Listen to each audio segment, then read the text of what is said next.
Assalamualaikum warahmatullahi wabarakatuh. Perkenalkan, nama saya Ius Rustami, mahasiswa dari Stikes Kota Sukabumi, program studi NUS.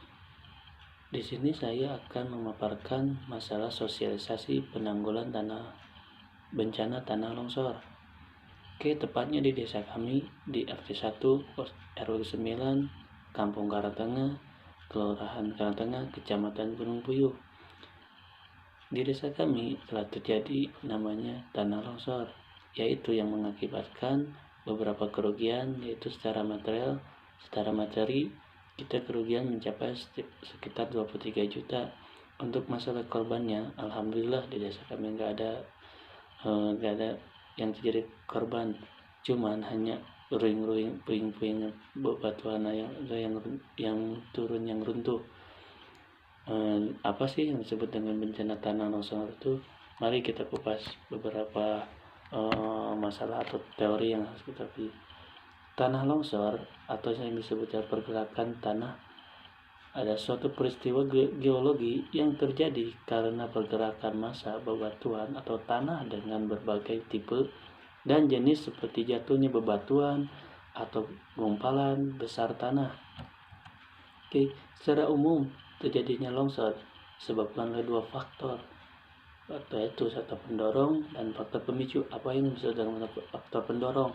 Pertama, yaitu faktor-faktor yang mempengaruhi kondisi material sendiri. Nah, itu salah satunya. Yang kedua yaitu pemicu.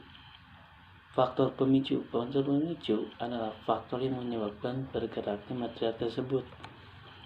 Meskipun penyebab utama kejadian ini adalah gravitasi yang mempengaruhi satu lereng atau curam, namun pada faktor-faktor lain yang turut mempengaruhi, yaitu pertama, erosi yang disebabkan aliran permukaan tanah air hujan, sungai-sungai dan gelombang laut yang menggerus kaki lereng-lereng bertambah curam. Yang kedua, lereng dari bebatuan dan tanah berkemah melalui saturasi yang diakibatkan hujan lebat. Yang ketiga, gempa bumi menyebabkan getaran. Nah, di situ awas loh, bagi rekan-rekan yang pernah atau mengalami atau di mana aja kalau ada terjadi getaran bumi, maka berarti itu suatu tanda-tanda atau penyebab tekanan pada partikel mineral dalam bidang lemah dan massa bebatuan dan tanah yang mengakibatkan longsornya lereng-lereng tersebut. Gunung berapi menciptakan simpanan debu yang menggang hujan lebat dan aliran debu-debu. Nah, seperti kejadian beberapa tahun yang lalu pernah terjadi yang namanya gunung berapi yang akan meletus, itulah suatu penyebabnya. Getaran dari mesin lalu lintas, penggunaan bahan-bahan peledak dan bahkan petir. Nah, rekan-rekan semua, jadi orang yang di sekitar daerah industri yang menggunakan mesin-mesin berkapasitas tinggi itu harus dicek, harus lebih hati-hati. Biasanya kalau di perusahaan itu ada yang namanya pengecekan masalah gravitasinya atau getaran yang dipakai oleh mesin-mesin tersebut. Berat yang terlalu berlebihan, misal dari perkumpulan hujan atau salju. Nah, salah satu di kita alhamdulillah nggak ada yang namanya salju, mungkin cuman berkumpulnya hujan aja, hujan. Berikutnya beberapa pencegahan atau antisipasi bencana tanah longsor. Pertama, mengurangi kecuraman lereng.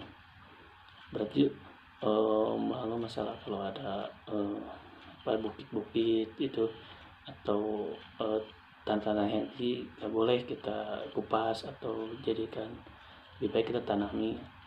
Memperhatikan fungsi drainase dan air tanah. Berarti aliran yang tersumbat atau apa itu harus diperbaiki supaya mengalir dengan baik. Membuat bangunan penahan jangkar dan tiling. Ya, pastinya itu kalau rekan-rekan membangun suatu rumah atau satunya di lereng-lereng, itu harus benar sesuai, harus dengan pakai beton yang sangat kuat. Tidak membangun pemukiman dan fasilitas di daerah rawan longsor. Oke, secara tidak langsung kita beberapa lihat di sekitaran kami emang banyak orang-orang yang membangun rumah di seperti lereng-lereng. Itu harusnya sebaiknya kita tinjau dulu apa itu tinjau dulu tanah strukturalnya labil atau tidak. Nah, bangunan di sekitar harus dibangun dengan fondasi yang kuat seperti tiang pancang seperti yang tadi saya bilang. Tanah di sekitar perumahan dipadatkan. Oke, banyak kawan-kawannya di apa namanya di perumahan kami di sekitaran kami yang dulunya emang tanahnya itu tidak tahu ya, yang hanya itu bekas dari saya sawah atau jurang-jurang. Itu harus kita padati dulu atau kita namanya diuruk lah namanya dengan bebatuan atau berbagai jenis yang lebih kuat. Membuat tanggul penahan untuk keruntuhan batuan. Sudah pastinya itu ya, kalau teman-teman kalau kita membuat atau suatu bangunan atau namanya harus supaya airnya tidak mengalir dengan baik, harus dibuat dengan tanggul supaya airnya tidak meresap atau tidak langsung menutupi rekaman di atas lereng untuk mencegah air masuk secara cepat ke dalam tanah. Utilitas yang ada di dalam tanah harus bersifat fleksibel, membuat solokan yang kuat untuk mengalirkan air hujan, tidak mengunduli hutan dan menebang pohon. Oke, untuk rekan-rekan semua atau bagi yang menonton video ini, coba kita coba kita renungi atau kita kaji beberapa permasalahan yang sekarang terjadi. Karena faktor bencana itu ada faktor alam, ada faktor kita sendiri yang buat. Seperti yang dikatakan ini, tidak boleh mengunduli hutan dan menebang pohon sembarangan. Nah, untuk rekan-rekan yang dekat rumah atau dekat dari penggunungan, itu harus kita hati-hati di mana orang itu menebang secara sembarangan atau secara liar. Boleh kita wajib ingatkan sebagaimana kita ya penduduk asli di situ untuk mencegahnya atau memberikan solusi setidaknya ditanami atau direboisasi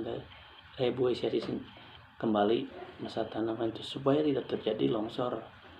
Oke, membuat secara sering, terus penghijauan dengan tanaman yang akarnya banyak dalam seperti penghijauan itu berarti penanaman pohon-pohon apa saja sih yang harus ditanam di lereng atau di berbagai tanah atau yang rawan seperti yang disebutkan di sini, hanya pohon nangka, pohon durian dan pete. Sebenarnya banyak pohon-pohon yang menguatkan itu.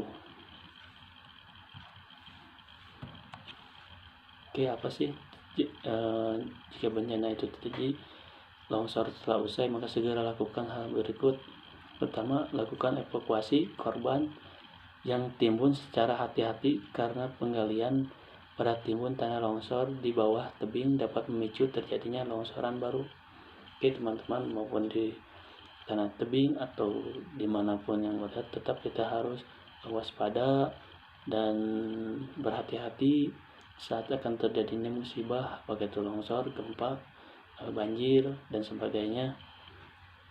Lakukan evakuasi penduduk yang tinggal di bawah bahaya ke tempat penampungan yang aman. Oke, untuk teman-teman yang tinggalnya di daerah yang rawan atau dekat rawan bencana, tetap selalu hati-hati dan waspada.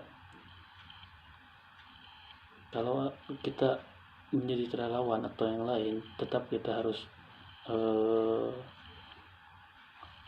menghindarlah lebih jauh dari bencana. Kalau kita camp atau apa, tutup lokasi bencana, hindari kerumunan massa. Nah, ketika kita terjadi longsor atau di mana gitu, kalau seperti di tempat saya gitu kan, lebih baik tempat itu di garis pakai garis penghalang atau apa supaya tidak terjadi kerumunan massa, supaya apa sih penyebab apa sih manfaatnya atau untuk garis itu atau penghalang atau supaya tidak terjadi kerumunan itu, yaitu supaya tidak terjadi insiden lagi atau supaya tidak terjadi kecelakaan yang lain. Cari sumber air bersih yang dapat dimanfaatkan untuk daerah penampungan bencana. Nah, untuk rekan-rekan yang menjadi atau di tempat pengungsian, pertama harus kita tempat yang aman dari rawan dalam bencana itu sendiri, terus fasilitasnya seperti air bersihnya itu harus cari yang terdekat minimal. Segera hubungi pihak terkait seperti desa, camat hingga terjadinya bencana dapat ditangani dengan secara terkoordinasi. Oke teman-teman, ini satu solusi atau kabar berita yang sangat bagus untuk rekan-rekan dimanapun berada. Gimana sih apa sih jika setelah terjadi bencana itu lakukan seperti yang di beberapa poin-poin dari masalah bencana ini, yaitu hubungi orang-orang yang terkait seperti lurah, camat. Boleh kita kalau ada organisasi yang terkait masalah bencana kayak BNPB itu boleh, BPD boleh itu di kontak atau disosialisasikan.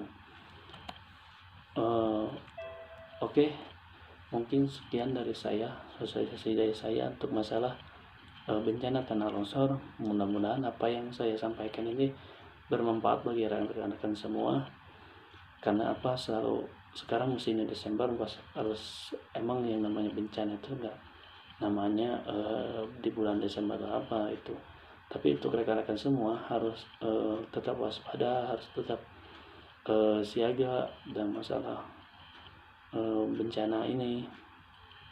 Mungkin cukup dari sekian dari saya. Wassalamualaikum warahmatullahi wabarakatuh.